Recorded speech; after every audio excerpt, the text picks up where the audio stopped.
కొద్దిసేపట్లో గణపతి పూజ ప్రారంభమవుతుంది కాబట్టి భక్తులందరూ కూడా సహానుభూతి చేసి పూజలో పాల్గొని గణపతి యొక్క ఆశీస్సులు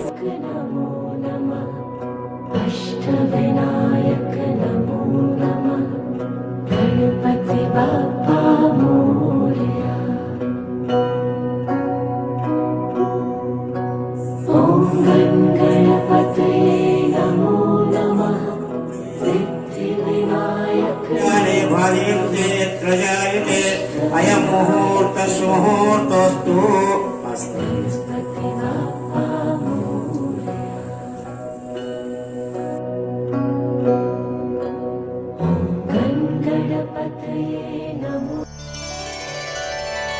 श्री गणेशाय नमः।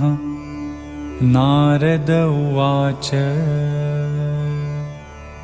प्रणम्य शिरसा देवं गौरीपुत्रं विनायकं भक्तावासं स्मरे नित्यं आयुः कामार्थसिद्धये। प्रथमं वक्रतुण्डं च एकदन्तं द्वितीयकं तृतीयं कृष्णपिङ्गाक्षं गजवक्त्रं चतुर्थकम्।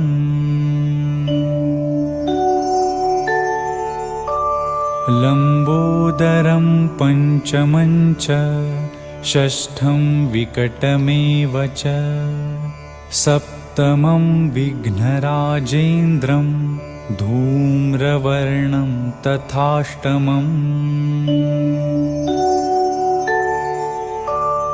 नवमं भालचन्द्रं च दशमं तु विनायकम् एकादशं गणपतिं द्वादशं तु गजाननम्।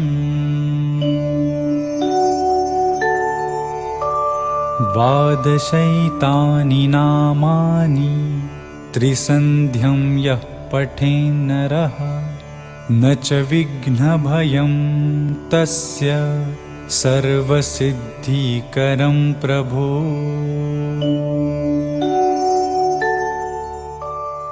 विद्यार्थी लभते विद्यां धनार्थी लभते धनं पुत्रार्थी लभते पुत्रान् मोक्षार्थी लभते गतिम्।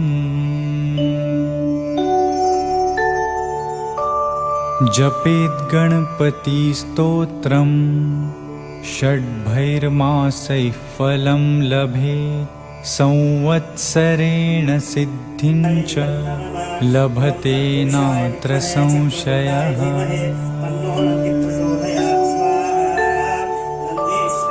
अष्टभ्यो ब्राह्मणेभ्यश्च लिखित्वा यः समर्पयेत् तस्य विद्या भवेत् सर्वा गणेशस्य प्रसादतः। इति गणपति सुंदर केशं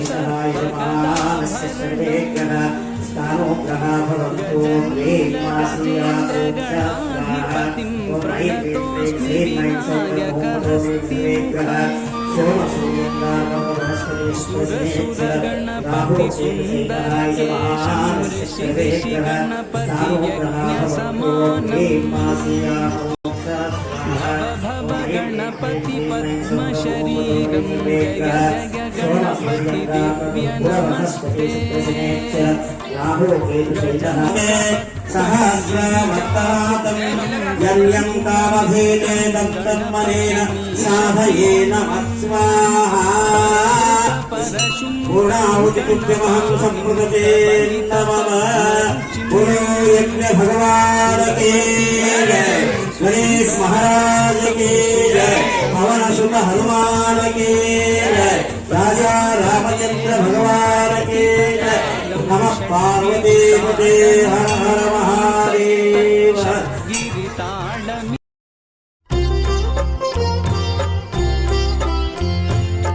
करता दुःख हरता वार्ता विघ्नाची दुर्वी पूर्वी प्रेम कृपा जयाची सर्वांगी सुंदर उटी शेंदुराची कंठी झळके माळ मुक्ता फळांची जय देव जय देव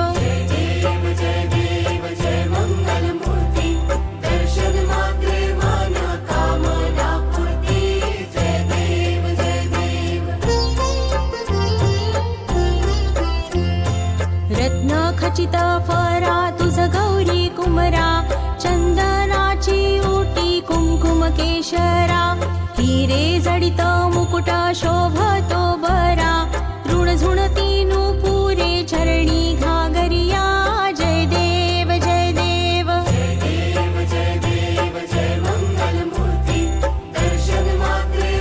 दुराची कंठी झळके माळ मुक्ता फळांची जय देव जय देव